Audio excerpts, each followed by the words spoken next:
Hello, folks. How are you doing? I hope you're well. I'm having a chat with Academic Agent about, I guess, Brexit, because that's pretty much all that's in the news, isn't it? Oh yeah. How you doing, mate? I'm really sick of Brexit. Just really sick of it at this point. I just want it to Um, be over. it's been an interesting week, hasn't it? Because um, where a lot of us thought, well, Dominic Cummings is doing his thing, and Hmm. Morgan Co have gamed all this out, and things were looking positive, and he's not cucking. Yeah. But then, uh, well, I mean, I ran all the different scenarios the other night. Ran, what was it, seven, eight different scenarios of things that could happen. Um, and basically, the thing that's happened was the one where I just had at the end of it a lot of question marks because I just don't know what happened. And that scenario basically came to be, which is basically that Labour did not take the bait for the general election, even though they've been talking about one for um Forever? and I don't the MPs got their way Yeah. on the no deal thing. Hmm. Um, and then basically none of the other things that we talked about happened. So there was talk of basically bodging up the House of Lords, um, which didn't happen. Nope. Of Boris basically telling the Queen not to sign off on it. Doesn't look like that's going to happen either. Hmm. And so now I don't really know. I don't really know what happens because um, scenario where but basically Boris has lost his effective majority in the House because all of these, I mean, let's face it, disgusting, wet Tories have suddenly decided they were Lib Dems all along. Yep. So they've joined the Lib Dems. Um, then what happened was that uh, Boris said, "Listen, if you go against me here, you won't just have the whip removed. You're going to be fired from the Tory party." I mean, the people who were fired are I mean, Ken Clarke, Yep. former Chancellor, Yep. Father of the House, Philip Hammond, fired. Justin Greening's gone. I mean, it's insane. I mean, I've been talking about Yeah. this for 2 years. Purge the wets, purge the wets. Now he's purged them. But so what can we do? He's basically like we're stuck now with a House of Commons full of Remainers, basically, who are Yep. basically telling the people Fuck Boris you. is undemocratic, but we're not going to give you the chance to vote us out. So what are you going to do now? Yep. It's a monumentally weird position that we're in, and the thing that really annoys me as well is that, like, I was thinking about this from the perspective of democratic legitimacy, and a referendum has to top every other form of democratic procedure for legitimacy, right?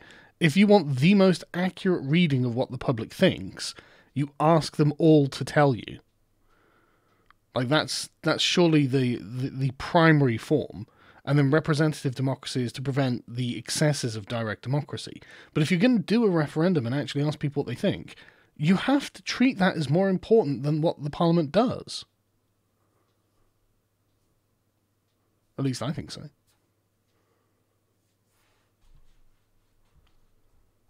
Did yours die, or was that just a terrible point? Did mine die? Can you hear me now? Ah, I can hear you now. Sorry, I've been having trouble with my mic recently, and I don't know why.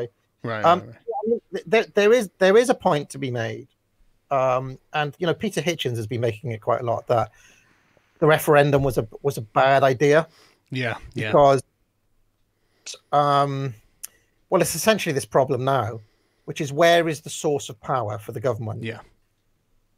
from the people, the representative, is it from the parliament? And these are the two forces that we're seeing. However, despite that kind of constitutional point, I do think we've got a genuine problem. I think we've got a lot of genuine problems because I mean, but the genuine problem that we've got, though, yeah, we have an entrenched ruling class, a set of elites, who do not recognize that they are completely at odds with the majority of the people in this country. I'll give you an example, okay? And in fact, I made a video about this, which people can people can go and watch, and I encourage them to do so because there's a link in it. So you should do the same thing, okay? I complained to the BBC because on the day that Boris did the prorogue, the sky falling in. I hope you're right. Now the only place to watch that was the BBC. I watched the BBC Live Room, the live coverage of it. They had 13 Remainer guests in a row. Wow. 13, right? 13. No, I'm not kidding you now. It was literally Anna Soubry, some pillock from the Green Party, Nicola Sturgeon, and then they spoke to like another SNP person like 5 minutes later saying the same thing. A Lib Dem person, Anna Soubry again.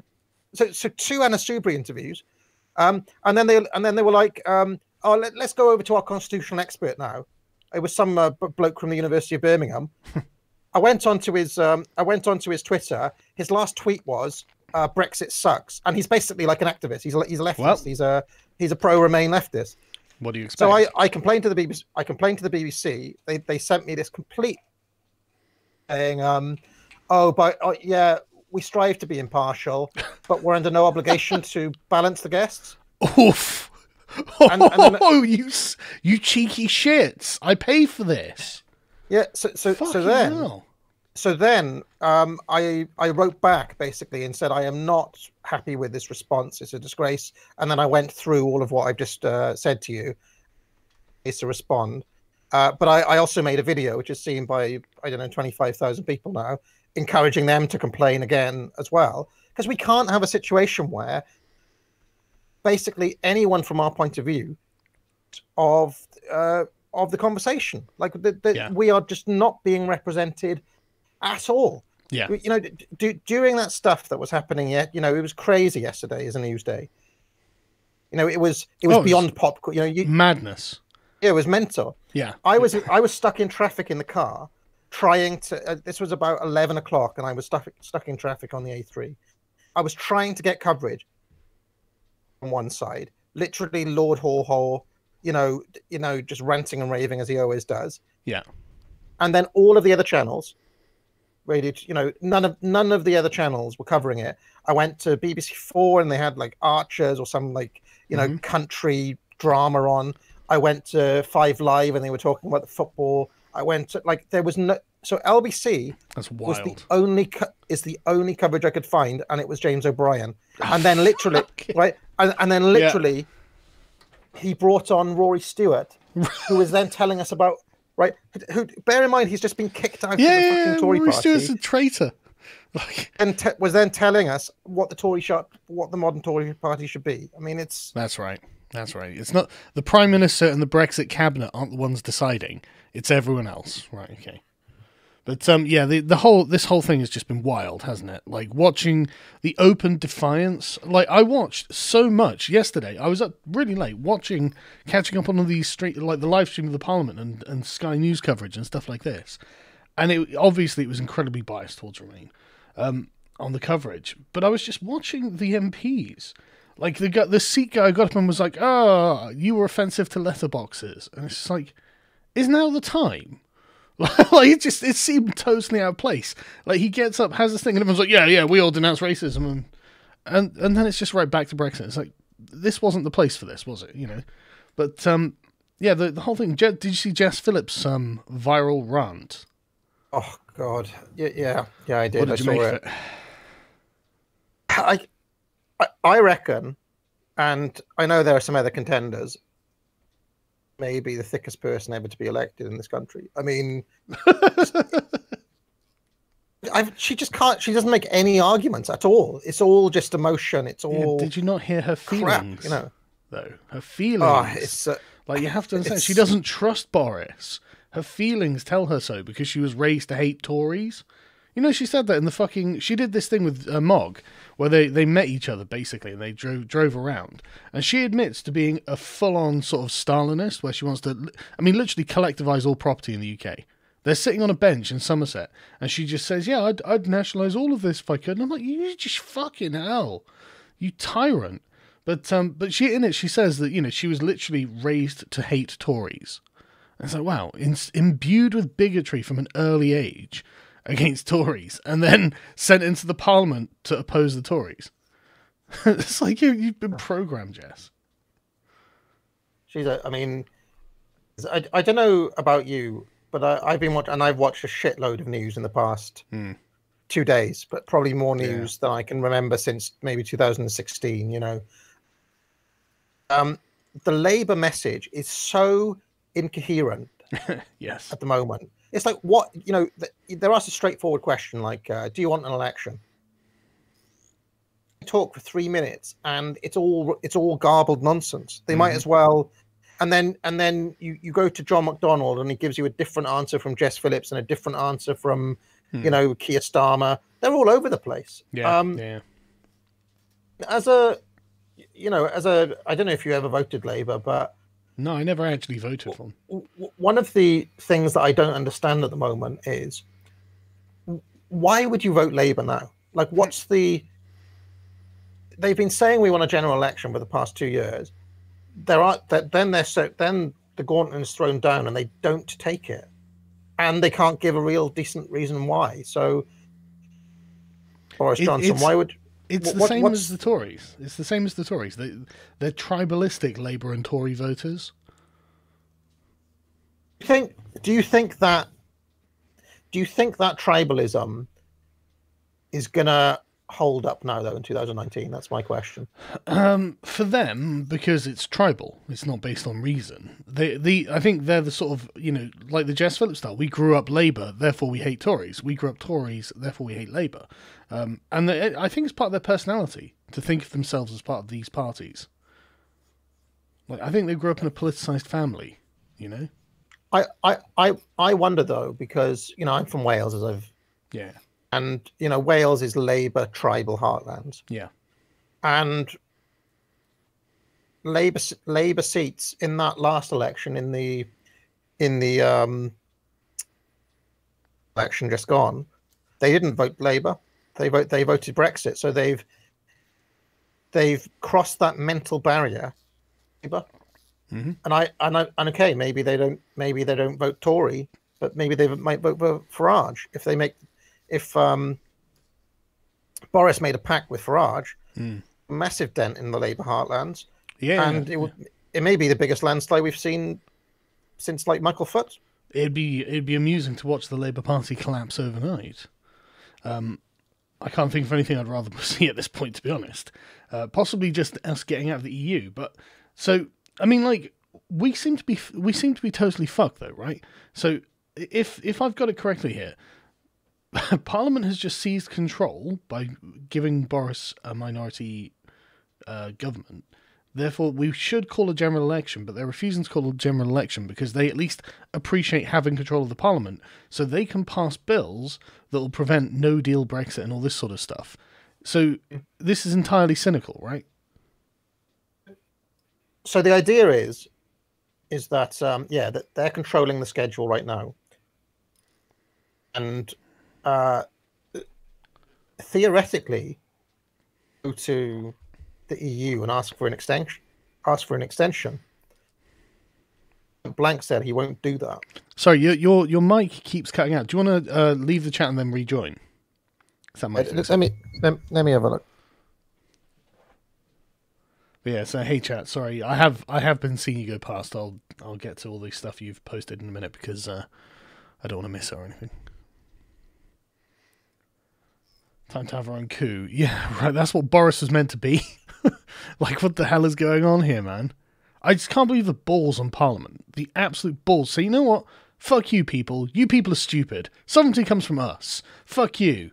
We're with them as well. We even don't want sovereignty. We want them to have our sovereignty. Fuck you. It's like, dude, this is unreal that they think they're going to get away with it. It's unreal. But a no deal will damage the economy. Oh, well, declaring war on Hitler will get people killed.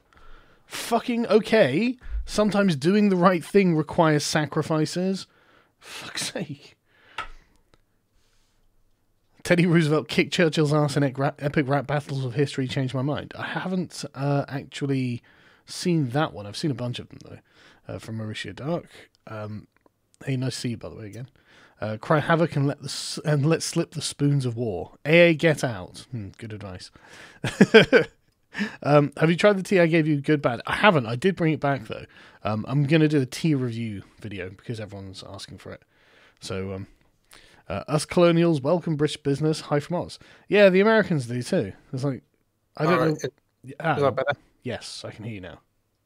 All right. So I have been having trouble with this mic this week. Yeah, no worries, man. So yeah, what were you saying? It looks as though Parliament's taken control and refuses to carry on. Right. So my understanding is that Boris now has to go to the EU and ask for an extension. Mm-hmm. Not going to do that. Yeah. And what happens if they don't? They've got to throw a vote of no confidence. And from what I saw, because I also watched a lot of Parliament as well, where I've been. There's been a lot of Mog, which I'm a big fan of, as you know. Yeah. The memes have been pretty good. Mog was basically goading them again and again, saying, "Vote of no confidence our way." And if Boris refuses to carry out the will of Parliament, maybe they have to. Maybe then they have to do it. Talk today was that they are going to table another general election. Right. You've cut out again, man.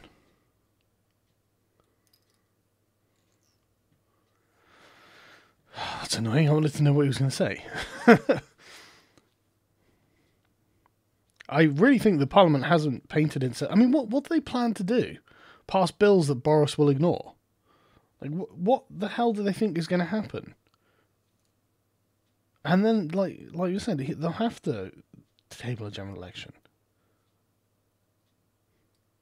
Honestly, it's fucking madness.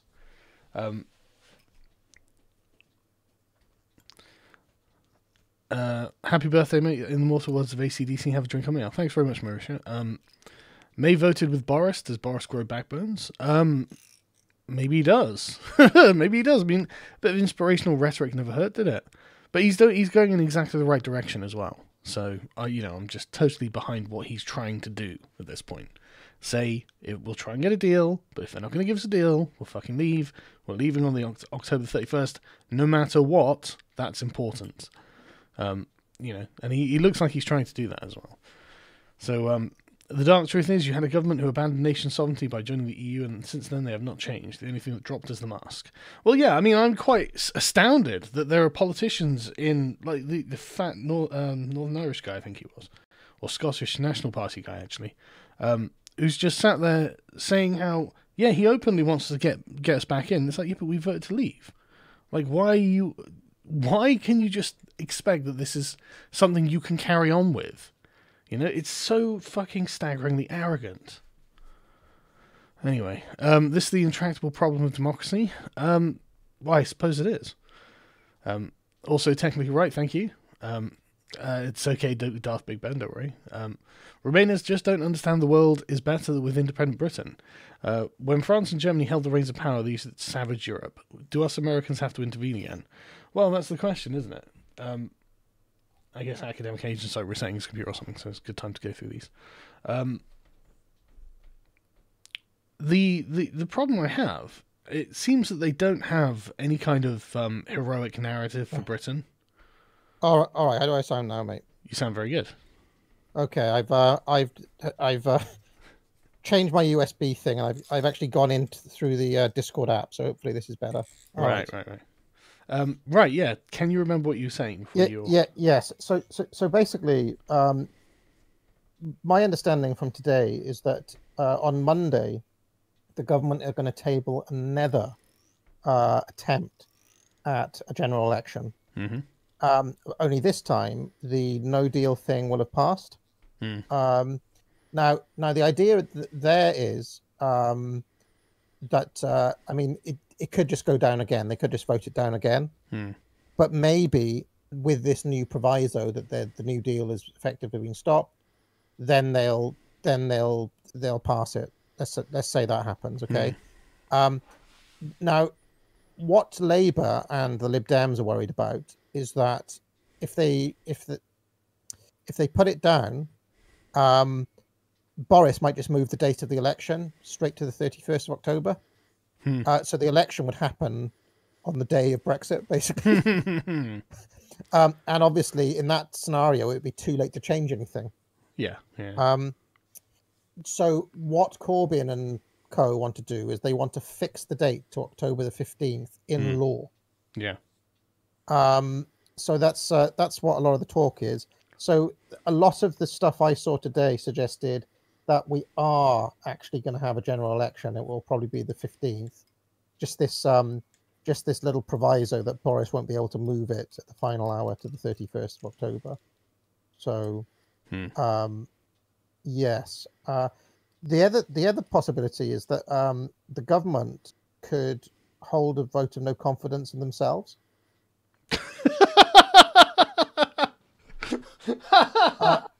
Is that actually an option? I didn't realize that was actually something they could do. Mean, it wouldn't it would be called what would they wouldn't call it. It would be like a vote of authority or something. It's like, right. Do you think we're fit to govern, basically? And see, not exactly a good message going into the general election. You're just calling, is it? Like, yeah, but effectively, you sucker the opposition. Right now, you have to force them to say, "Yeah, we're in the position where we think you're terrible. We don't want a general election, yet we still want you to be the government." You see the yeah, so makes them even weaker. Yeah, it's basically forcing them one way or the other to have this general election. So there's a number of is that all the other? There are a couple of other like wild options I saw floating around. Oh god. I mean, there's the one where Boris basically advises the Queen to vote it down. That's a power that hasn't been used since 1707 by Queen Anne. Okay, but I mean, is it still constitutional? Oh yeah, it's legal, but it hasn't been used since 1707. Do it, Boris. I mean, fuck the Remainers, Boris. What are the other possible? Oh yeah, another wild thing that he could do is just declare a load of people lords. And I'll take a lordship, Boris, for my services. Yeah, stuff the House of Lords full of like Brexiteers. That's another thing that was talked about. But at the moment, I mean, with the Remainers so openly, like, you know, stretching the rule book to its limits, you know, did you see Berko today? Literally just arguing from the floor, you know, just unreal. He's become full partisan.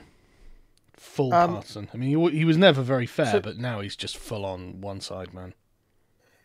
So with all of that going on, anything's possible. And of course, I don't know if you've seen interviews and stuff with Cummings, but he's a mad lad. I mean, he really is. He doesn't give a shit at all. Yeah, he doesn't care. He's full on warrior for this, isn't he? So yeah, it's very hard for anybody to say what's going to happen. But I do think it's likely we're going to have an election, but it's going to be an election where certain hands are tied, if that makes any sense. God, everyone's going to be so fucking savage to each other as well. Like, now, sorry, go on. If Boris wins that election, though, yeah, and has a big majority, he could basically immediately repeal all the stuff they've done. They could just reverse all of the stuff they've put in the past couple of weeks. Yeah, because I mean, if Boris wins majority, then he unironically is going to have an entire cabinet full of a parliament of Brexiteers. Yeah, and really, the parliament would reflect the country a little bit more than it does. Yeah.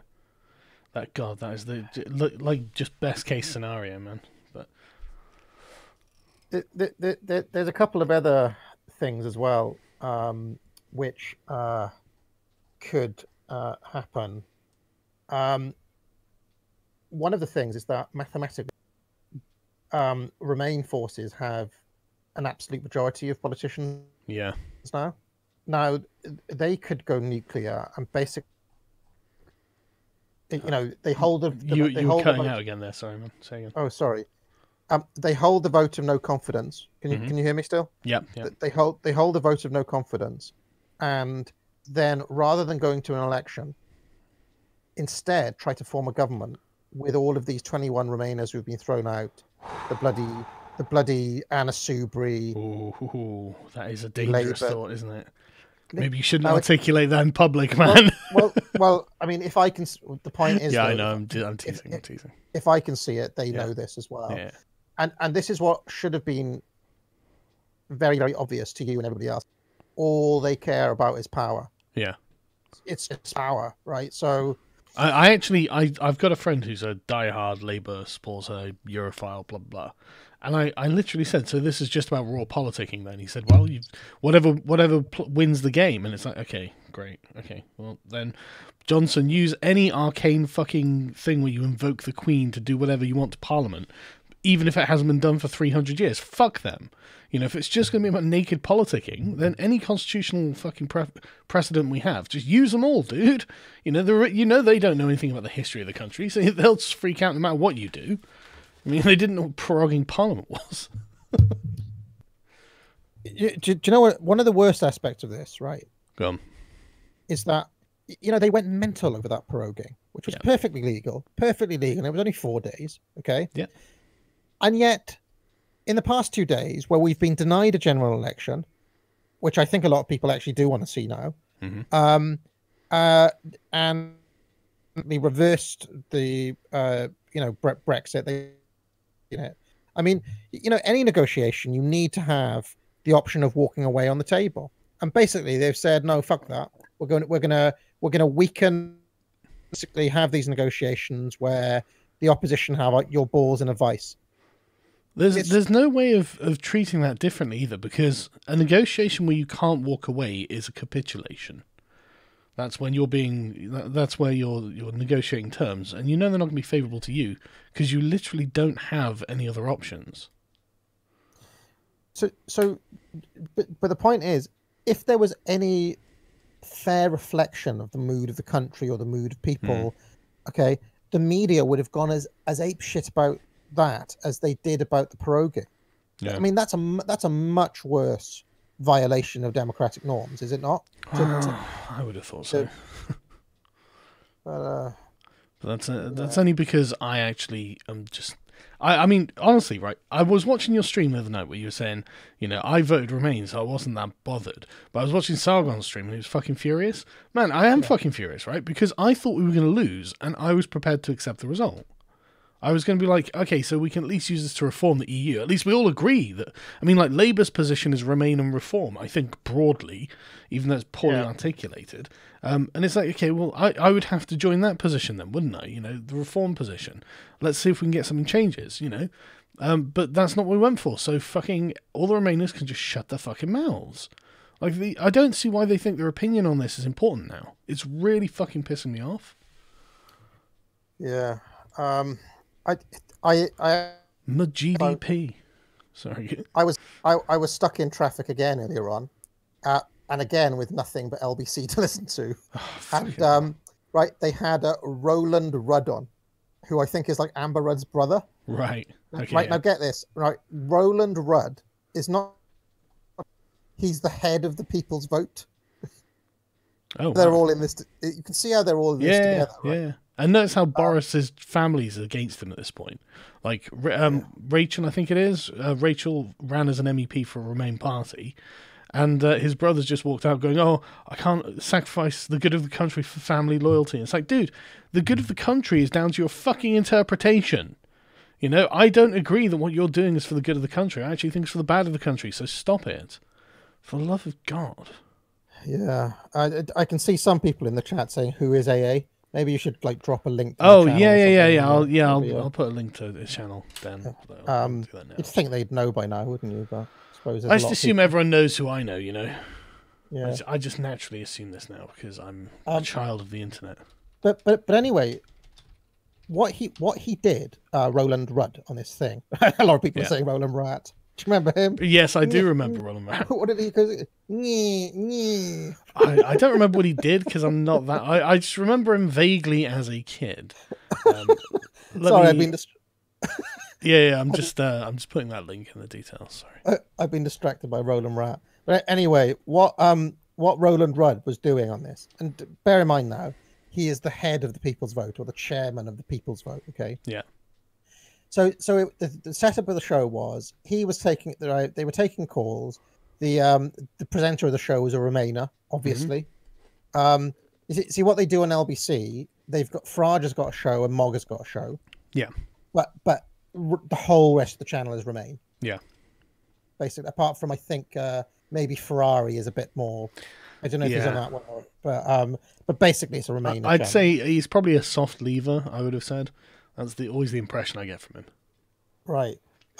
So what he did was, all of the callers to this show were levers, but the host was obviously Roland Rudd was there. And what he was, right, people were coming in now, and they were coming in with stats. One caller came in and said, was youth unemployment stats like Greece, Italy, France, Germany. But it was like 40%, 30%, 20%. They were talking about like German economy, negative yield on bonds. It was quite like they were hitting him with a lot of stuff, and it was legitimate, fact. And his move every time was to say, I hear what you're saying, and it's all the EU's not perfect. That's why we need to reform it. It's just like, what? Like his whole argument for the whole hour, right? He accepted that immigration was terrible. Everything about the EU is awful. Yes, that's why we should change it. Yes, we're trying. Yeah, it was really quite something that he. So that it's not even that they're not willing to accept the criticisms. It's just, we need to leave.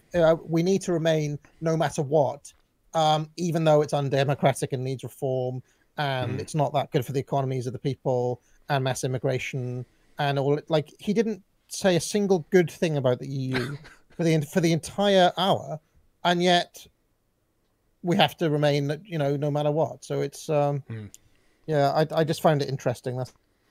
I've found the reactions completely fascinating. I mean, you must have seen Connie Huck, right?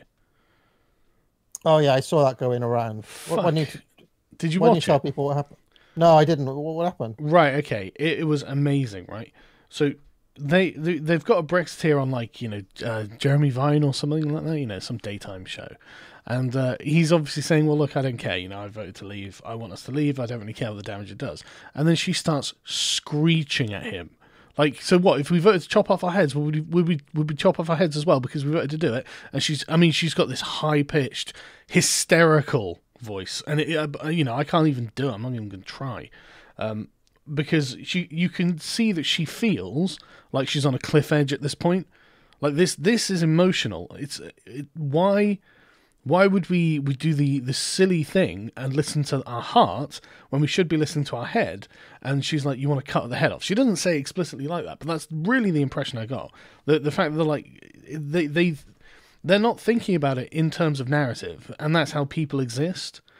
People have a narrative about themselves in the world in relation to other narratives. And it's instinctive. It's from the heart, that sort of thing. And that's, if you look at it, that's what's voted. It's not the smart city folk. It's the heart of the country, isn't it? That's voted. And I think that if they were to be presented with it in a more emotional way, they might actually be able to be talked down a bit. Because I think that the thing that they see is that the EU is like some moral good. It's a teleology. Whereas they don't see a moral good in Britain, I don't think. What I think it is, and in fact, Dominic Cummings of all people put this perfectly well. There was a thread on Twitter earlier on, basically with quotes from Dominic Cummings. Let me see if I can find that because I think he. Yeah. But in a nutshell, the Remainers aren't intelligent. Vast majority of Remainers are information voters. that you know that if you started asking them about this and that of the EU, they haven't got a clue. They don't know about Yeah. how it all works. They don't know about economics. Look Clearly, they at don't know. Majid as the primary example of this. The Lord Mayor of Sheffield, who was initially born in Somalia, was a hardcore Remainer, obviously hardcore, until he won an MEP election for the Greens, and then he got sent to the European Parliament and literally came out and said, "This is shit. Nothing gets done here."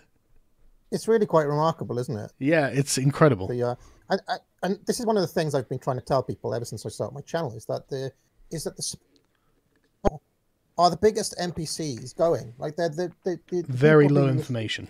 Like for go on, sorry. They're not just low information. They're like pack animals. You know, they'll just follow whichever way the wind's going. Yeah. You know, yeah.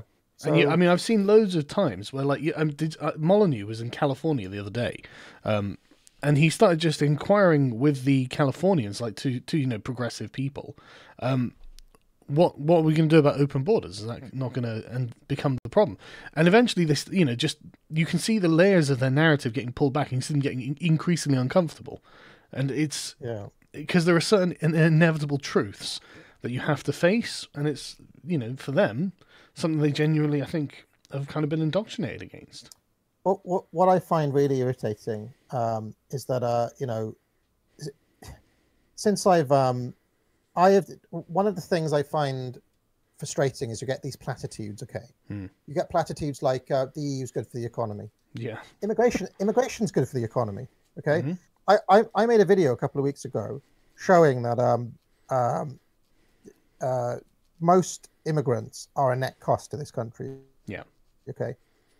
Basically, unless you earn more than 41 grand, you're a net taker. You're a net cost. Okay, that's anybody. So imagine you're an immigrant coming, or something. That immigrant is subsidized by everybody else. Yeah. They're a net cost.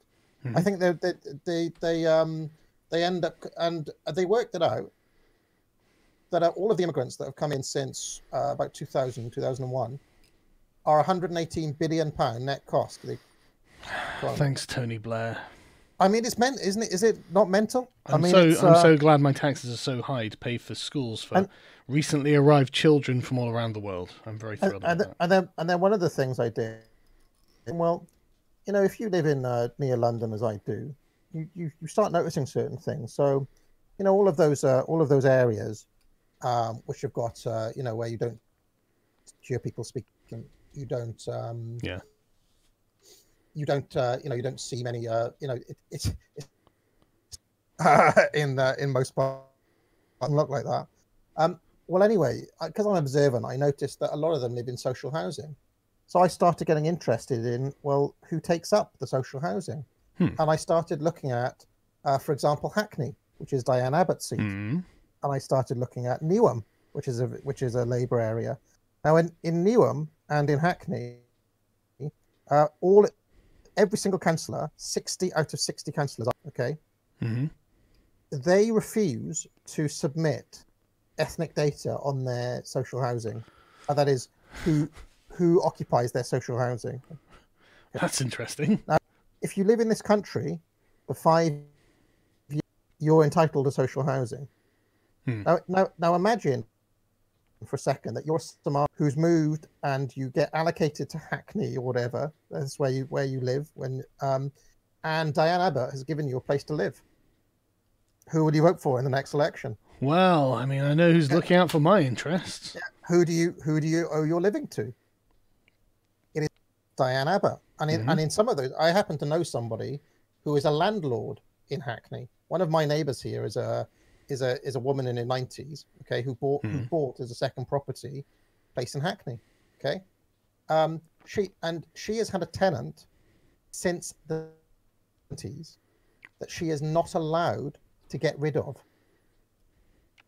and the rent has been frozen. Okay. Right, the rent has been frozen since the 70s. Fucking hell. Dude. But basically, in some, so even if they're not in social housing and they're in private accommodation, you've got to think, well, how do these people afford to live in London. I mean, I can't afford to live in central London. Can you? Oh, well, No. you probably can. You Not probably anymore. can. I can't. No. Before I could have done. Yeah.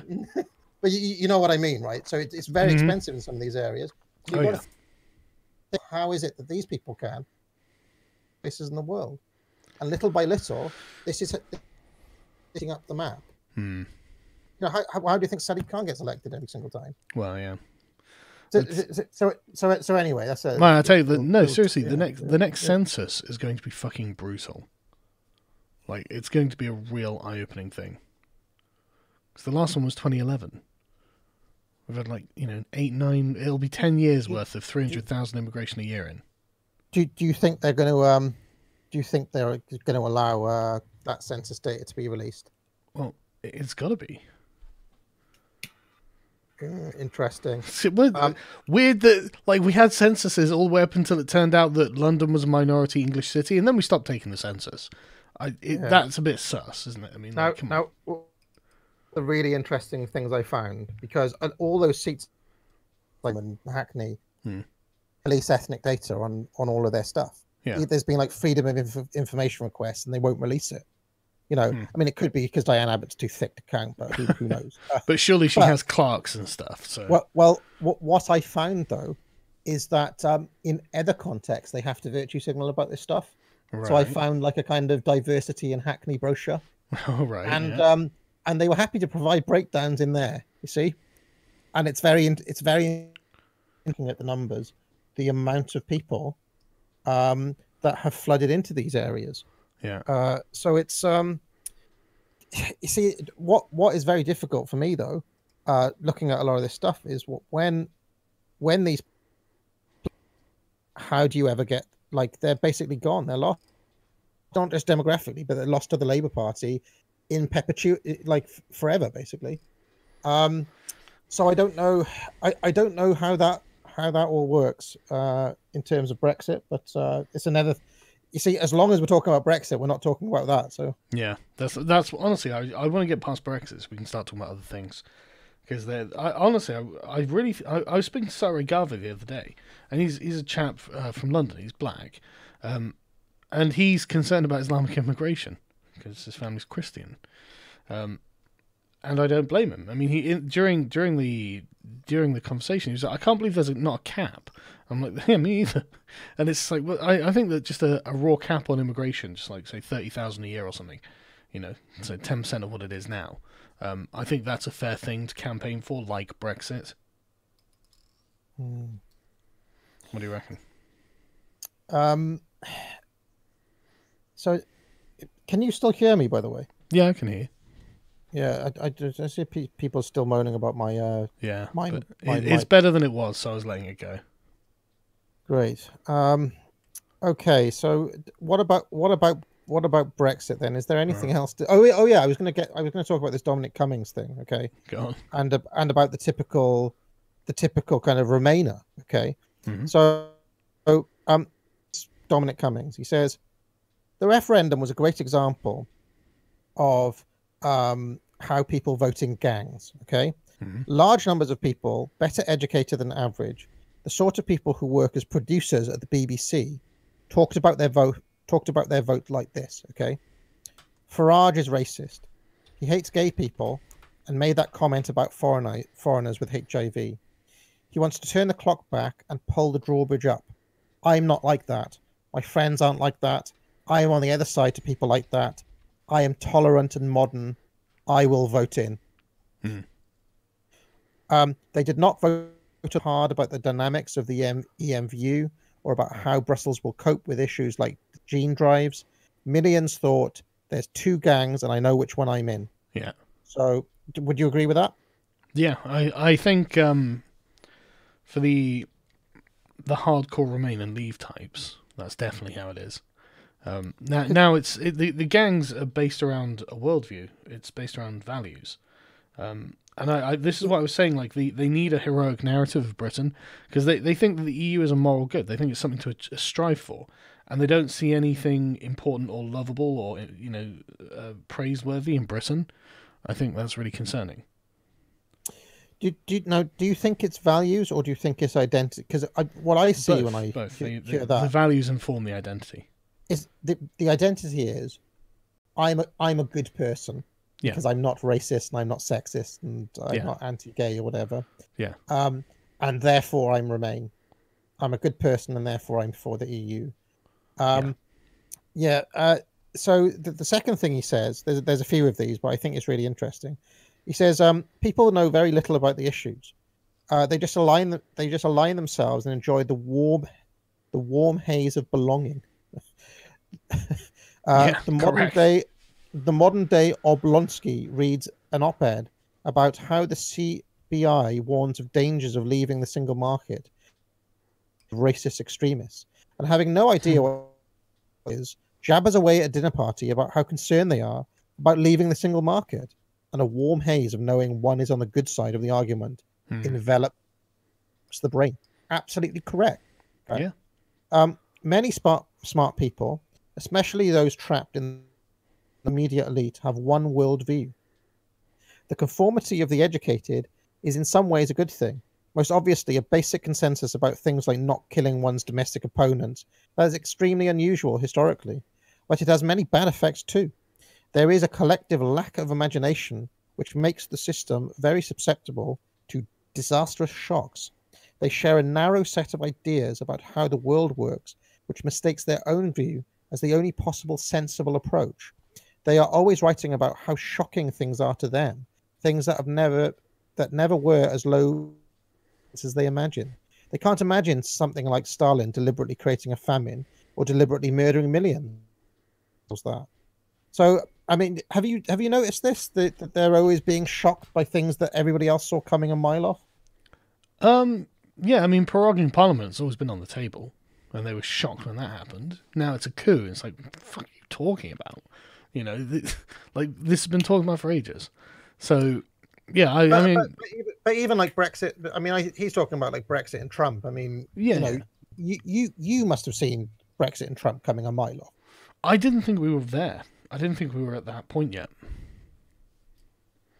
That's interesting. I thought it'd be close. I thought it was going to blue ball people. And I thought it was going to be really close and blue ball everyone for ages. But it turns out that no, everyone is based and red pilled. Well, one of the things that I'm finding very difficult at the moment, I don't know if you feel this as well, is that the media has become so one-sided now. Like you watch the BBC and it's just like Remain broadcast. Yeah, I've talked about LBC, etc. Yeah, is that it's very difficult to get a gauge on what people out there are feeling because all I ever hear is from the Remain side, or I watch YouTube and everybody's on our side. Yeah. But of course, YouTube isn't people, right? So I don't average. I cannot tell if the average woman in Tesco's is like who voted Leave is like, but seething mad, angry like you, or have they just gone back to watching Bake Off? And that's a good question. I imagine a lot of them have done exactly that. So that's the thing. I mean, one thing I will say, all I do know are seething. They're like really, really angry. Yeah, I'm very upset. I'm very annoyed about all of this. Like this is not how things should have been going. The Remainers should have been like, okay, fine, we accept the result. So here's anything about the EU. Lots of people said. Say again. Can you hear me? Yeah. I can hear you here's another Cummings take. He says nobody knows anything about the EU. Lots of people said to me, when are you going to set out the details of the UK-EU trade relationship if you win? What would have been the point of that? I mean, nobody knows anything about the important details of how the EU works, including the MP about it and the journalists who cover it. Indeed, often those who talk about it the most are the most ignorant and the most overconfident. This is still true 6 months after the vote. Imagine how much more true it was 6 months. I am not aware of a single MP or political journalist single market. Its history, its nature, its dynamics, its legal system, the complex between law, economics, business, history, and so on. Cameron, Osborne, Clegg certainly didn't. Neither does Bill Cash. Neither does any head of the CBI. Neither do Jon Snow, Robert Peston, Evan Davis, John Humphreys. Stop of exposing politicians' ignorance. What do you think about that? Do you think basically I can. Well, I mean, with the Majid thing, like they're right. They don't understand the EU. That's why they talk of it in conceptual terms. So then he says, the elite expect you to parrot their views nevertheless. To do otherwise is irrational and will spark books on the age of unreason, post-truth and the death of thought, etc. and I mean, it's true. Yeah. Undone by a great surge of emotion. Osborne is taking this destruction so far. He is writing a book ludicrously titled The Age of Unreason. When you lose and blame it on millions of people being overtaken by unreason after previously winning by exploiting nationalist hostility, it's a sure sign that Pretty bold. are not reasoning straight and are unable to face your errors. For the likes of Osborne, it is irrational to reject the views of people like him. For most of us, people are experts to be trusted. They are charlatans, not to be taken seriously. And then he says, yet the elite are the real liars and the public know it. Many of those who blame defeat on lies, including Cameron, Osborne and Clegg, themselves told flat-out lies. One example will do. Cameron and Osborne claimed repeatedly on TV, almost always unchallenged, New Deal meant after 6 months, if you got a job, you have to leave. This is not an argument over the fairness of using a gross net figure like £350 million or bogus figure like the Treasury's 4 grand per household figure. It is a different category of claim, a flat 100% lie. How much time did Today, Newsnight and The Guardian spend explaining to people that the PM and the Chancellor were lying through their teeth? Approximately none. Why? Because very few of those complaining about lies are really cross about lies. They are cross because they lost, and they are not so interested in discussing a lie that undermines the pro-EU campaign's attempts to neutralise fear of immigration. So there we go. That's what he said. And that, I mean, to me, that's why they won the. That's probably why his campaign won, right? He understood most people in a way that the elite still don't understand. Yeah, still, I mean, even though. To be honest with you, I don't know. Like, I don't recall meeting anyone who was terribly persuaded by the facts either way. You know, it was like essentially they got shoved into one of two categories, one of two kinds of existential fears, right? And the one kind is our country's going to be taken over by the Europeans, and the other kind is, oh my God, Britain's going to get away from the Europeans. Like they're the two sort of just the feelings that are informing all of the arguments that are being had. When it gets down to an argument about policy, then that's a skirmish on the grand campaign of the thing, you know, and it's not important. No one changed their mind because we could get that trade deal. Actually, the EU's great. You know, no one changed their mind over this. I mean, I'm gonna stick up for some of the Brexit voters here. Okay, you may well have been voting on feelings. Okay. If you're a bloke in Essex who's had to move because their hometown is now completely overrun with immigrants, that's not a feeling based on nothing. That's a feeling based on something real, right? That's not some twat trying to virtue signal and say what a good person they are. No. That's their actual life affected. Am I wrong? No, I think you're right. Or if you're like a former I don't know, a former steel worker or something, and you're struggling to find a job because, there's been an influx of, let's say, 6,000 Poles into your city or into the town, right? I mean, it's very difficult for them to compete with people who are willing. It's tangible. It's not conceptual. It's tangible. It's right in front of their faces. You know. Yeah. So what I'm trying to say is that the feelings are a genuine feeling of grievance that things aren't. In fact, did you watch that Brexit film? It wasn't particularly good. But it was called I don't Brexit think I Civil actually War. did see it. Right. I'd encourage people to go and watch Brexit: A Civil War. Okay.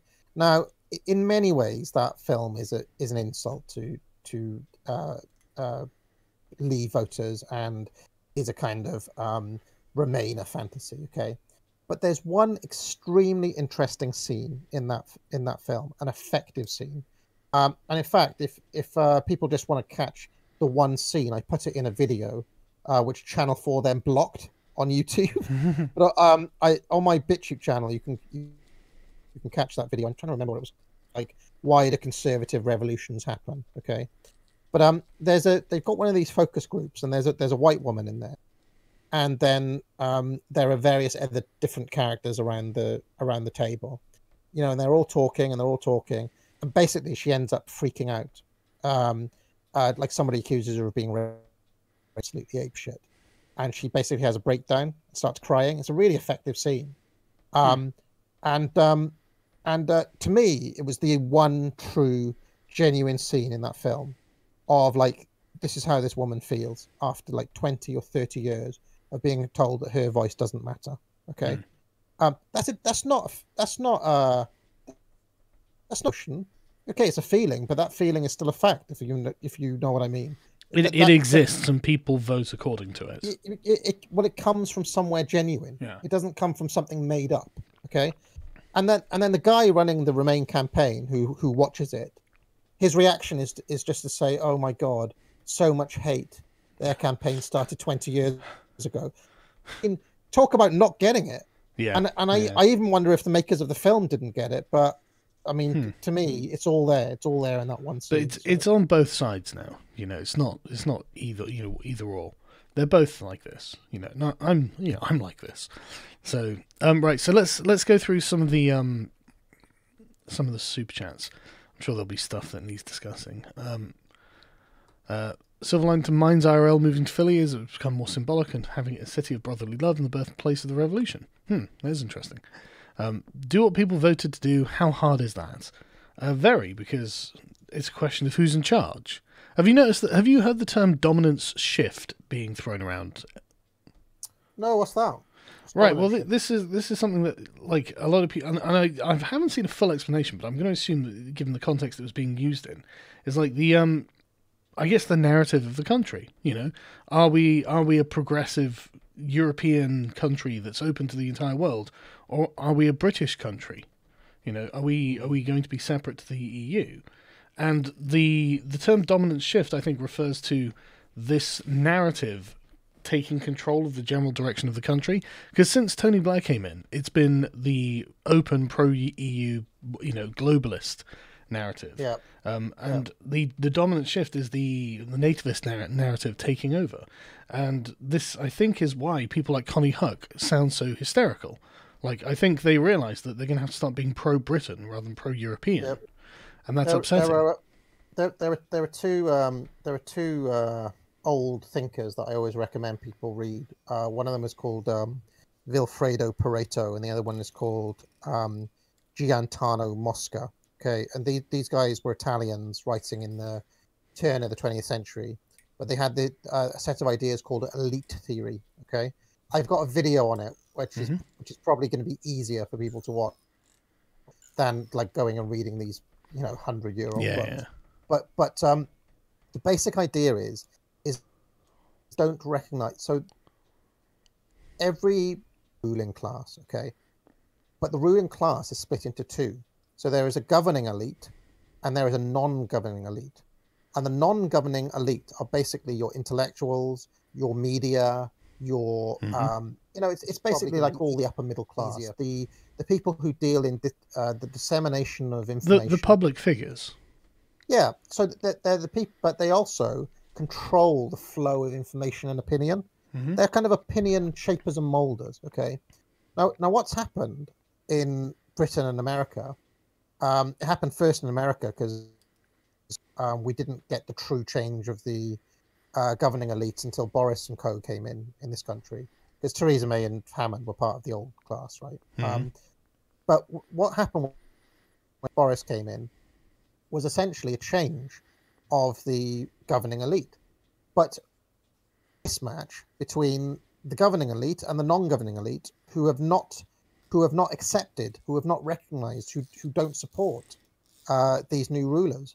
Now what needs to happen is that non-governing elite, that part of the ruling class, effectively, okay, Connie Huck needs to be replaced with Toby Young. Yeah. Like CNN needs to be replaced with Tucker Carlson, if that makes any sense. Okay. Yeah, these are the exiles who go into revolt and have to like flee into the countryside and regroup and then attack at night and stuff like this normally. But it won't happen overnight, and it may take. So if this actually happened once before in America, it took ages for them to accept Reagan. And I mean, look at how Reagan is thought about now. Yeah. But in the first 3 or 4 years, they really weren't having it. They made fun. They did all their usual tricks. Yeah. In this country, it's a bit more difficult because I don't think the BBC ever took to Thatcher. They always demonized her, and the alternative comedians and all the rest of it. But still, worth thinking about for people. And it's why I'm telling people to be careful of Dave Chappelle. I know you like that, but you see what I'm seeing now is that the people who control the media and the Netflix and they get sense that something's changing here. That they must be losing clicks, they must be losing views. In fact, they're losing. 6,000 people are watching this stream. They're not watching. That means they're not watching the BBC or some other thing, right? Yeah, okay. And I'm just one guy, Right. Now, what I see them doing is basically, well, okay, better Dave Chappelle on Netflix than this guy. Better Jonathan Pye on the BBC than me or you. Well, so this tactic is known as a containment strategy. Let's bring this subversive voice in-house a little bit, and now we can control it. And it just so happens that Dave Chappelle is a leftist and Jonathan Pye is a leftist. So it's like, well, okay, at least they're not going to have dark thoughts. They can moan about political correctness, but at least we're not losing them to the other side type thing. So that's something that I'd encourage everybody watching this to start being aware of. I didn't see the Dave Chappelle thing as a big victory in the culture war. I saw it as as them getting their claws in early. No, the radical left took it as a defeat. So I think we can adopt it as a victory if they see it as a defeat. Right. Okay. So referenda usually rarely go the way politicians want. Sorry, they are almost always a test of the public's respect for politicians, which never goes well for them. Brexit, while good, is no different. I agree. I think that's a true statement. And it's also a test for how did the politicians respect the electorate as well. I think this is the thing that baffles me more than anything. It seems openly disrespectful to the voters to not do, like Jess Phillips in the 60% Leave constituency, and she's hysterically Remain, and it's like, then you just don't care what your constituents think. You think they're fucking stupid. Got it. Okay. If not for your family, what is your function and why do you choose to continue to exist? Oh, Jesus Christ. That's a bit existential. What's your reason, Agent? What was my reason, sorry? For what? If not for your family, what is your function? Why do you choose to continue to exist? Oh, I can't. The British once asked me to try to justify my existence and I couldn't do it. I don't know. I mean, justify it? Jesus. I don't know. I don't bloody know. I'm just here. Yeah. That's why we give ourselves innate value, because it's really difficult to justify ourselves, okay? So get fucked. My two favourite YouTubers, Take My Money, Capitalism Ho. Thank you. Back in 2005, the French rejected the EU constitution by 55%. Their parliament dithered and delayed for years and eventually ratified it against the mandate. The Yellow Vests had 80% support. Yep, there is a populist revolution brewing across the West. Because the elites have decided, actually, we can give this whole ethical state thing a go. We know how society should be. And that's always the problem. If Brexit...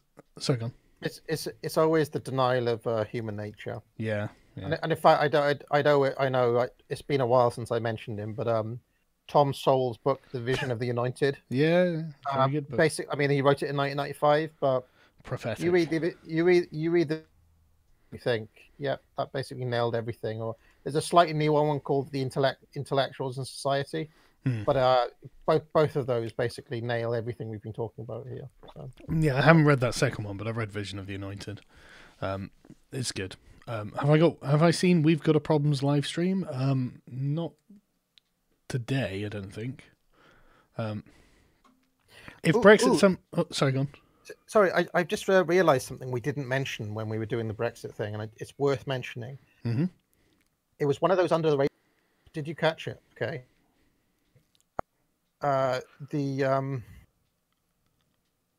So in the middle of everything today, Neil Kinnock's son, Yeah, slipped through some little amendment to Theresa May's deal, and were absent or something. They weren't there. Oh, sorry, you keep breaking up again. Yeah, the counters were absent. Yeah. Yeah, they were absent. Yeah. So that got through. So technically, the May's deal is like low key back way into. And we've got a friend, Binary Surf. Now he's convinced that basically Boris is going to cuck, or he's going to sell us out, or we're going to go back to May's deal somehow, and that's just something to keep an eye on because it was very noticeable that happened today. So just something to look at. Yeah, concerning. Why is This Is What a Real Fallout Game Looks Like stream gone? I wasn't aware that it was. So please say, I'm trying to drink my tea in peace, but I'm dummy thick and the clap of my arse cheeks keeps alerting the smear merchants. Well, there you go. I know an EU mainlander, pro-Remainer, who thinks populism is part of the problem. Haven't challenged him on it, but do you think populism can be as bad as he does? I think their populism can be. It's pretty... Even then, I mean... I don't think populism is an ideology in and of itself. You get variants of populism, because all you're doing is serving the majority of the people rather than serving the elite interests. And I think it's obvious by now that the elite interest can quite easily conflict with the majority interest. So I don't see the concern. I mean, you can have socialist populism or you can have socialist elitism. So I don't think it's as much the thing for that. I would say that all socialism is elitist in its nature, and actually right by its nature. How can I put this? Basically, everybody's like right wing by default. That's why they're always reacting to stuff the left do, and that's just the way I see it. So. I think there is a case to be made for like a Bernie Sanders style populist socialism. I wouldn't say that he's an elitist. Yeah, but if he got into power, somebody has to make the decisions. Is the point? Well, yeah. Somebody has to allocate the resources, and so it ends up being elitist by default. So this is interesting. Idea for video: point out how the Democrats have always had a focus on race. So it would be eye-opening to centrists who would be unable to listen to the left without noticing that they have a focus on race. And that's actually a really interesting idea because I hear this from Democrats all the time. Well, the party switched platforms. So no, the Republicans never adopted your platform. Like they did not adopt your platform. It's not fair to say they did.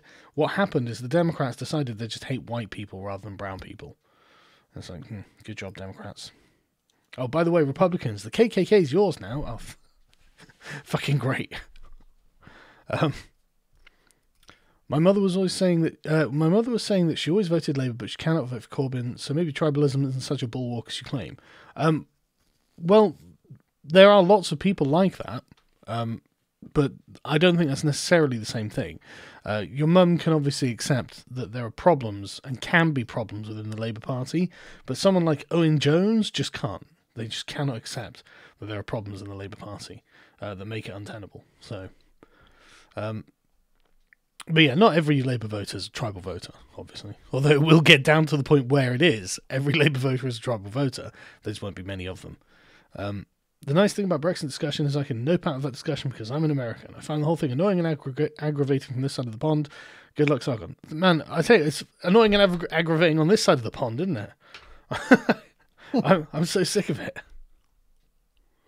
I can see people say they won't sub to me until I buy a new mic. I'm going to have to buy a new one. You clearly are. Yeah, it's. I think I dropped it or something. Maybe it's not even a bad mic. It's paid like over £100 for this thing. So, blimey. Anyway, never mind. Yeah. Thanks. No step on snack. Sorry, my dude. It looks like you're going to take out your parliament. I wish it wasn't so, but they leave you no choice but violence or servitude. That comes from an American, if you can believe it. But it's hard. It's hard for me to refute anything you've said there. So. No, seriously, I really hope we get a general election, and I hope that the Leave voters can just be sensible and vote out the Remain voters. 2/3 of the constituencies of the country voted majority Leave. So now it's time for those 2/3 to vote majority Leaver and get rid of the Remain politicians who are squatting in those territories, because otherwise it's not going to fucking happen. And I don't see any other way, you know. I'm just thinking, like, who would be the best agent to take them out? Not me, obviously. It's not my forte. But like a new Guy Fawkes for the modern era. Trying to maybe that could be a use for that guy with the helmet. Have you ever seen him, John Mark or whatever? John Mark. Yeah. No, not familiar. He's one of these American guys. He spent like the past year preparing for a civil war. Well, you know, and he wears like a big helmet in all his videos. Right. Okay. Well, I mean, you know, it looks like he might not have been prepared in vain, to be honest. If no Brexit, 5th of November is coming up. That's true. Get out? No, I don't want to get out. I'm of the opinion if Remainers win, we should make the EU as unpleasant to them as possible. It could be Queen and Country versus Parliament. Royalism ho. Yeah, I was saying this the other day. Like, who was I saying it to? I can't believe we're actually on the side of the Royalists for once. Like, the Parliament's gone nutty and hates the country it's meant to be representing. And now, like, the king is like, well, this is my country and these are my people, so I guess we've got to be on the fucking side of the Royalists. I mean, at least we've got, like, fucking Dominic Raab. He could probably kill half of the Remainers single-handedly. So... That was me. All right. Hello. How's it going? Hello. I hope I'm not interrupting. You are, but it's fine. Just going through the super chats now. Have you tried turning the government off and then on again? Thank you, Simon. It's always interesting. Yeah, that was what proroguing was meant to be. We have tried that, actually. Government without the consent of the governed is the very definition of slavery. Jonathan Swift. Well, that's true. Mad Mercenary. If I buy you a book, will you read it? Probably not. I've got a really long reading list at the moment. I'm just going through. I just read Bertrand Russell's History of Western Philosophy. I mean, it was very interesting, but it was also very long. But it was one of those things I wanted to get through. Did you notice that he basically skips about like 400? He was like, yeah, nothing was said in this bill. Let's skip. Let's get to Descartes already. That's basically what he does at one point. So I think it's because with Catholic philosophy, a lot of it's in certain boundaries. So once you set the boundaries, there's not really too much to be said about the fine details of the sort of like philosophical Catholic monastery education until you get to people who start thinking outside the box. Well, I mean, that's one point of view. Yeah, exactly. But yeah, you're not wrong. I'm just saying. But the Catholics didn't really come up with that much outside of Aquinas, did they? Yeah, but I mean, have you seen Aquinas? Is about 30 volumes or something. No, I'm happy to read people who have read it. They can tell me what was in it. Well, when I was researching for my last book, I went to the library because I like, oh, everybody's talking about this Summa Theologica. It's literally the entire shelf. I was like, oh shit. I was like, there was one of those moments where I was like, fuck. But anyway, carry on. Yeah. So yeah, this is why I'm prepared to accept Bertrand Russell's assessment of it. A no confidence vote in yourself. This sounds more like the British population has seen in Doctor Who television series. Well, I mean, it's really not that different in a lot of ways. It's not necessarily an accurate reflection of what it's like to be British. But yeah, it's pretty sad that it's come to this, isn't it? 4D chess. Filibuster in the House of Lords and we're out the clock. No, the Lords have already betrayed us. Failed to carry out the will of Parliament, etc. Boris has multiple ways to win and no ways to lose. I think he's got a lot of ways to lose, man. The Lords have already betrayed us. They're not gonna filibuster. It's pretty sad. I do think we are going to have a general election, though. Yeah, we are going to have one, but it could be. But it's very difficult because if Boris cucks and goes for we're going to go back to Theresa May's deal, then basically Farage will do enough damage to give a load of seats to Lib Dems Labour. That's the tightrope here, and that's what they're trying to play for. So, but Boris knows he can't cuck. He knows he can't cuck. I'm sure of it. I mean, the thing's they can pass all the fucking laws and orders they want, but if Boris just chooses not to do them, they've only got one option. So it has to be the G. Otherwise, they're just essentially saying, we're not going to let you do anything, but we can't actually force you to do anything we tell you to do. Anyway. We will have one. We will have one. Yeah, I think so. Well, instead of term limits, what if a politician could not run as an incumbent? So they could run for an office as many times as they want, but they can't run for the same position while in office. Don't know. I'll have to think about it. King Charles was right about Parliament. Well, I mean, it was only 350 years ago, but it took a long time for him to be right. But at this current point, yes, he's right. I'd recommend everybody watch Horrible Histories Charles II video. That's the best video I can recommend. So carry on. Is there a way to prosecute these Vichy traitors? Well, that's a very good question. And whether what they do is actually falls in line with the definition of treason, I don't know. But I think that the ballot box is the only way we've got. So I think basically we're going to have active campaigns against people. We need to unseat this Remainer politician. We need to unseat that Remainer politician. Things like this. But because the thing is that the left is very organised. The Remainer lefty types are very organised. And they are all now singing from the same hymn sheet. So we've got to be a lot more vigorous. I actually think it may be a bloodbath election akin to 1997. Fingers crossed. Do you remember how all of those, there were a huge amount in 1997, there were a huge amount of careers ended. Really? This was the night Tony Blair. Yeah. And it was just a whole generation of Tories wiped out. That's what needs to happen in reverse, where the entire Remainer class is basically just crushed. And Boris needs to crush the Remainers like Thatcher crushed the unions. Yeah, he does. It's to be, Yeah, and the Remainers can bitch and moan for the next 30 years about the evil man Boris who took them out of the EU. Just doesn't matter. Mash their dirt, because that's what they do to you. That's what they've been doing. If you're a social conservative, that's what the left have been doing to them since, as long as I can remember at this point. So that's what that needs to be done in reverse. Look what they're doing to Boris at the moment. He's a very liberal guy, and they're accusing him of being far right and stuff. And it's this is just a way of attacking you, Boris. Just ignore it. The worst of this is that it is working. Brussels is starting to give ground, and then his betrayal. I'm lazy. Now I even want to protest. Yeah, me too. Agent of what? Travel agent. Are you a travel agent? Academic agent? No, I'll be honest. In fact, when I first made my account, I called myself the Academic Anti-SJW. And I think it was you. It could have been someone else who said, mate, that is a shit name, change it. Probably was me. And I think I just chose agent because it sounded cool. And I needed to change to something. So sounds a lot more James Bondish now, doesn't it? Agent of change, maybe. So I don't know. Academic agent. I remember you once said democracy is a vehicle for socialism. I must disagree, but I do believe socialism is a vehicle for oligarchy on the account that it subverts democracy by effectively subverting the voting system. Okay. I mean, I would consider the incentives of each politician.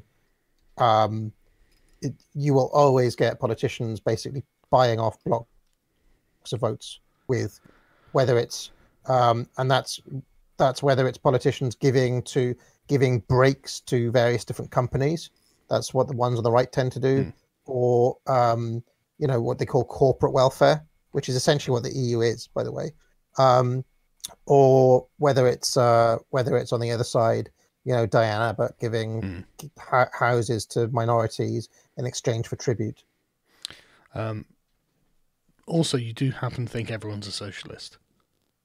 Yeah, well, that is true as well. Yeah, so I mean, that's the password I'm using to let people know on Twitter that is really my fake account. Thanks, Ian Mack. I was very interested in Brexit until Joe came into office. I got interested in social housing as well until Joe came into office. Joe Johnson. Well, he's gone now, so there's that problem solved. You can become interested again now. But thanks for the donation, man. It's like these people, especially the Wommenses, have internalized the EU as their children or child. Yeah, that's definitely how they see the refugees, isn't it? These people from the third world, they're our children. We shall shepherd you into the promised land. It's one of the most awful parts of aggressive politics is how, and I've actually been in places like, like academic meetings in New England, like people from Yale and Harvard and stuff. Remarkable. They literally treat black people as if they are kind of like a mascot, somebody to be paraded around. It's insane. It's insane. Yeah. They call it the bigotry, or is it the bigotry of low expectations? It's I mean, easily the most racist people I've ever met have been like high-ranking academics from those institutions. It's mental. So anyway, carry on. In my experience, Remainers and most leftist positions in general have more to do with maintaining social statuses rather than upholding any principles. Do you agree? If so, why is this the case? What do you think? You'd have to read that to me again. Most Remainer and leftist positions in general have more to do with maintaining social status rather than upholding any principles. Oh, absolutely. I mean, it's all group acceptance. That's why I keep on saying to people, you have to change the incentives of the culture, because so many of them are just. I mean, that NPC meme was essentially correct. Huge amount of people are just sheep-like and will. So when I say you have to make leftism socially unacceptable, that's what I mean, because all those people will switch. The incentives are changing. In Nazi Germany, to use another example, a whole range of opinions were considered socially unacceptable. Right? They just weren't ones we happen to agree with. What, you think like all those people were just like evil Nazis? No, they're just normal people. You have to change the incentives of the culture. I don't how you do. I mean, it's going to take a hell of a long time, but yeah. Yeah, and well, I mean, essentially yes, because this is why the dominance shift thing is important. Like, because after Brexit, what it should be is that saying that you're a Remainer becomes the thing that you're like, well, I'm not gonna go on about it. That's the thing that should affect your social status, because Brexiteers should effectively take over the country. Absolutely, yeah. I mean, it should be like, once it's a kind of, it should be unacceptable. Okay, so rather than being on television with Owen Jones's point of view, should be shunned. He should be shunned.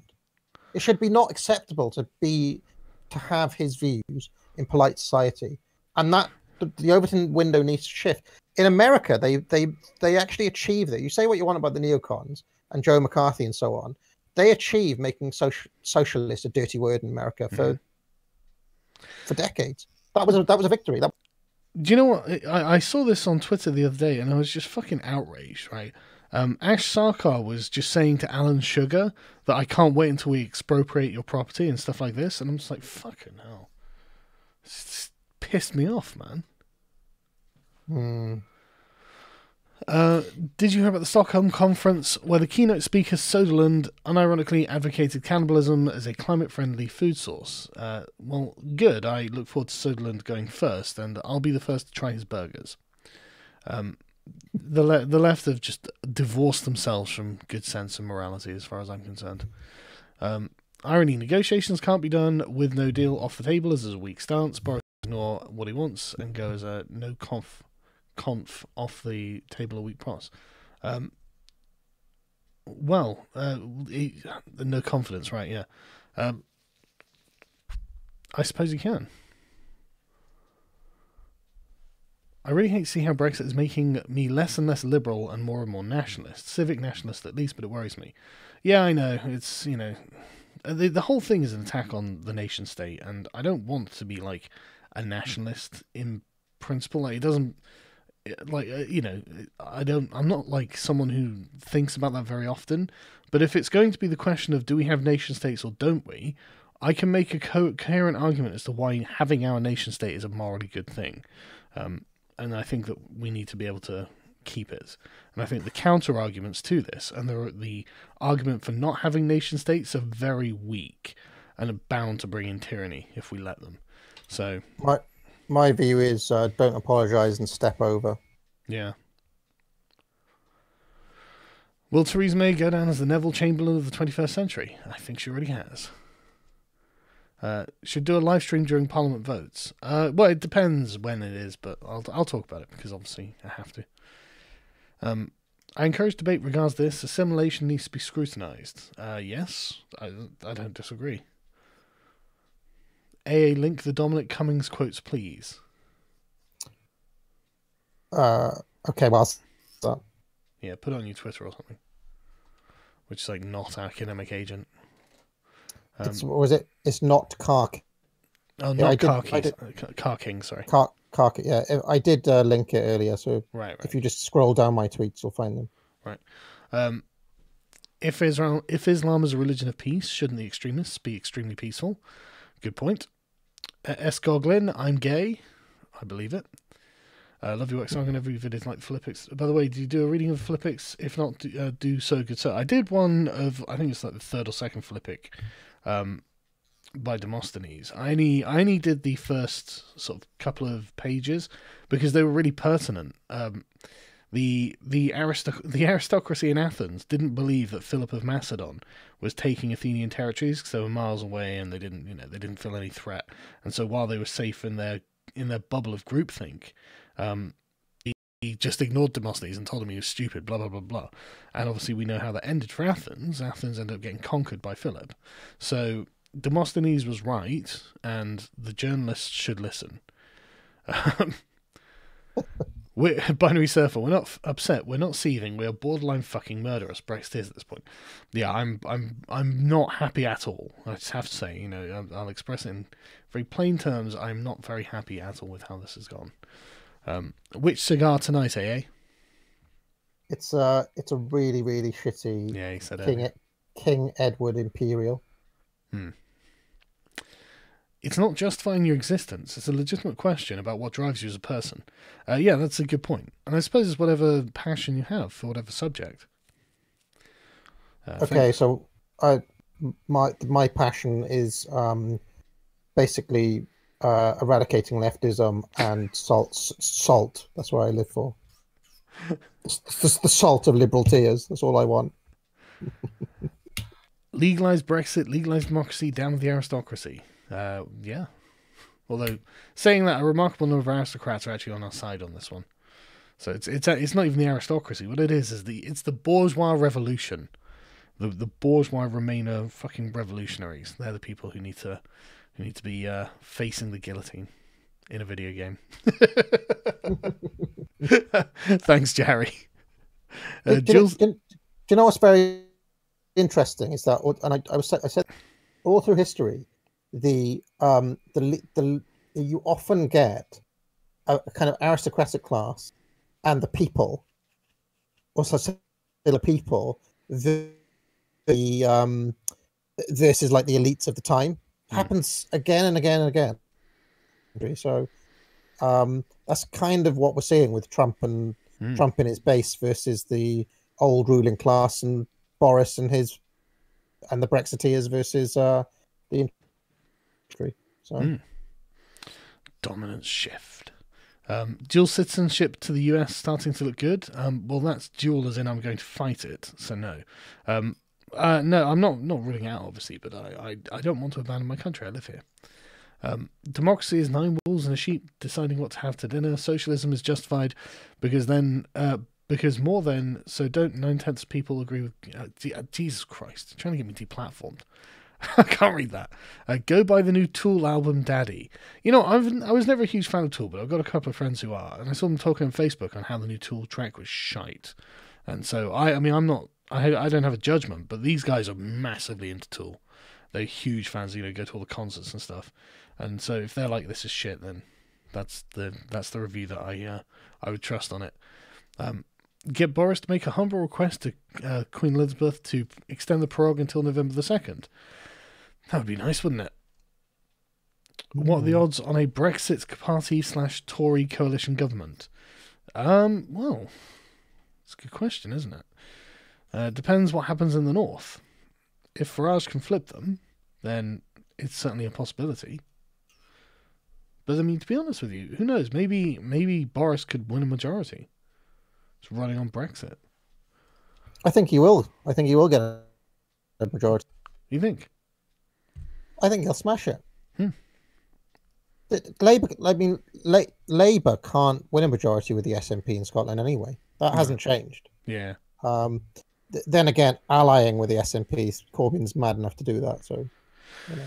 The thing is, after today, I feel that Boris did take a lot of punches, and he needs a strong counter-narrative to come back with to start establishing the moral force of his arguments again. And I mean, he needs to get that out as quickly as possible.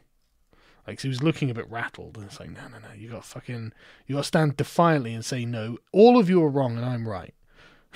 That's what you have to do. Vox populi, vox dei. Get on with it. He should have been angry and fucking defiant.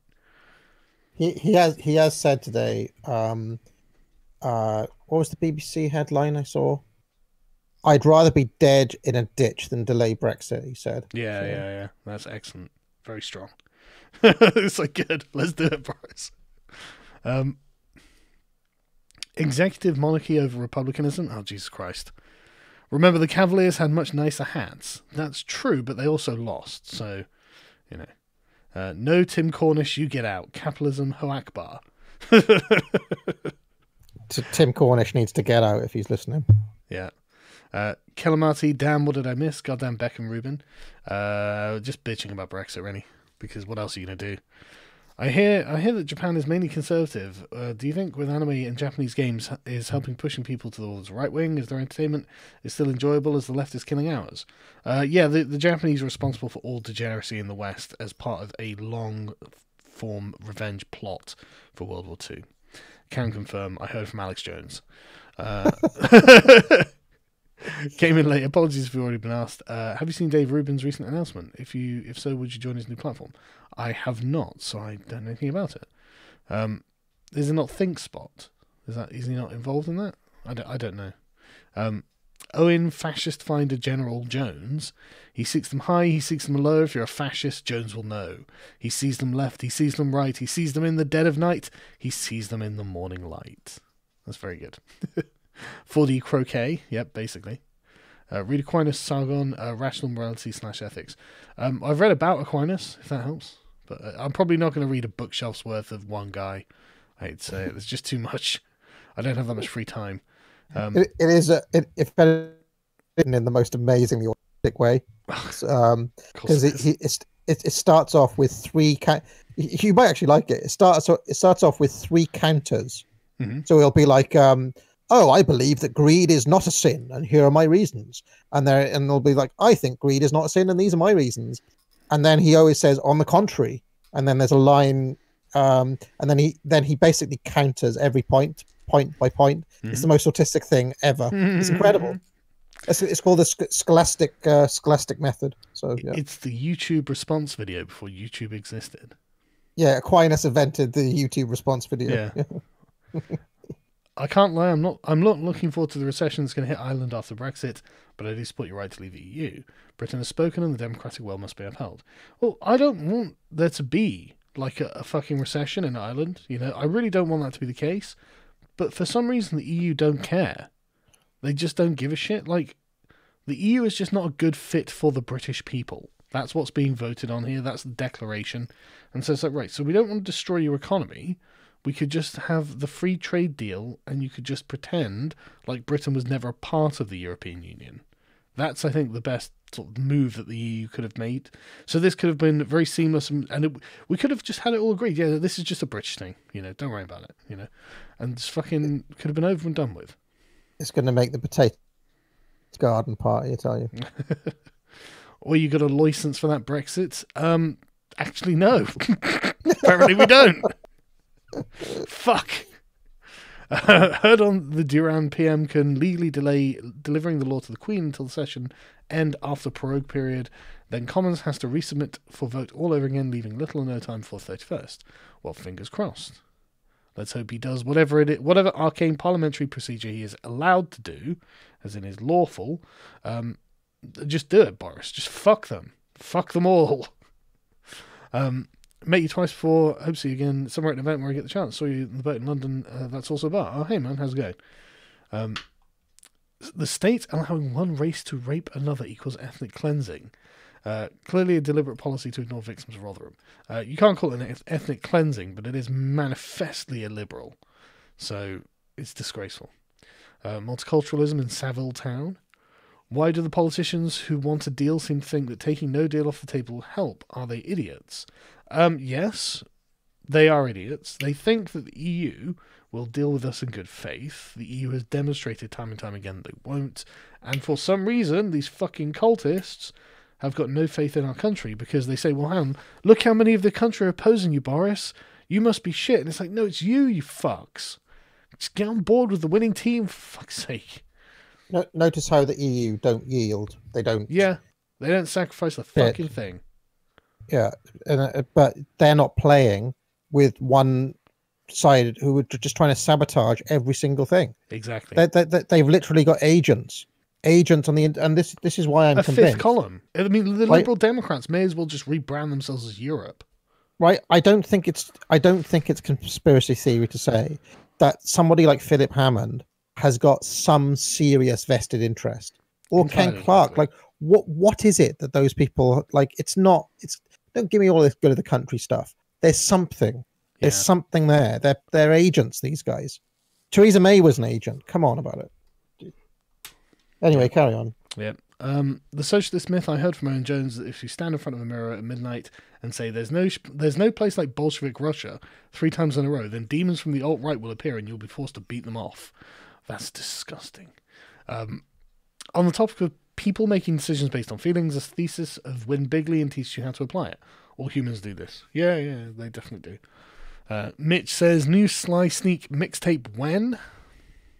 Well, I mean, you need to work through the back catalogue. Yep. You can have Queen Elizabeth or Comrade Lenin. England needs to choose. Get Louis to chat with AA Sargon. Also, Ireland is not the next Sweden. AA. Who sent that super chat? Ireland is not the next Sweden, says Dylan98. Was he the one trying to get me to chat with Louis? Because this has been something he's been doing for about 3 months now. Every single stream, he's like, talk with Louis. Why does he want me to talk to this guy so much? Because it'd be funny. Okay. Oh. Honestly, because you're both like hardcore anti-leftists, and so it would just be really, really amusing to see you guys talking about what is and is not socialism.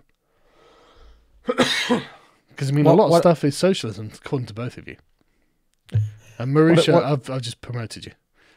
Sorry, go on. What he should do? He should make his top 10, like if he was in charge, what would he do to leftists? That's right, like his top 10 things that he'd do.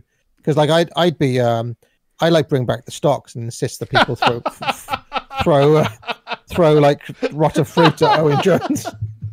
Bring back the stocks. Yeah, put Owen Jones in there. Well, I mean, fruit at him, you know? I can just see myself there just going, well, it is constitutionally valid. I mean, it's an old country, Owen. Get used to it. You're lucky we're not hang drawing and quartering you, okay? Fuck's sake. But honestly, the Tower of London's going to be busy. Confessions is much better than anything Aquinas put out if you can get past thanking God for everything in every sentence. I cannot. Ein Reich, ein Volk, ein Liberal Democrat. Basically the case, yeah. That's basically the Liberal Democrat platform at the moment. Predictions for a 2119 GCSE history book textbook topic. I don't know, it's going to be like the political winter of Brexit. It's going to be awful. But we're right. I think I'll end the stream there since it's gone midnight. All right. Cheers, mate. Yeah, how's it? So also go on. Are we still on air or? Yeah, we're still on. We're still on. Yeah, well, apologies about my mic. I don't know what the deal is there. I'm going to have to... But, yeah. Technical difficulties. But yeah, no, this was a fun stream, man. Even though it's a depressing subject now. Honestly, I'm at the point where I feel like it's our darkest hour, you know what I mean? It is the darkest hour. But you see, the thing is it the final fling of a dying ruling class who knows? That's my question. Well, hopefully it is. Hopefully it is. But... Fingers crossed. Yeah. Stop being cunts and hating Britain. That's all I want from the ruling elite. You know, I don't even care if they're embezzling money or anything. Just don't do things that are destructive to the country. You know, we can live with a certain amount of corruption. Don't make sure it's intolerable. Just don't fuck the country up while we're fucking doing whatever it is we were doing, you know. Anyway, thanks for joining us, everyone. We'll see you next time. Oh, there's a link to Academic Agentry channel in the description. Go check him out. He makes fun videos, especially if you're a socialist.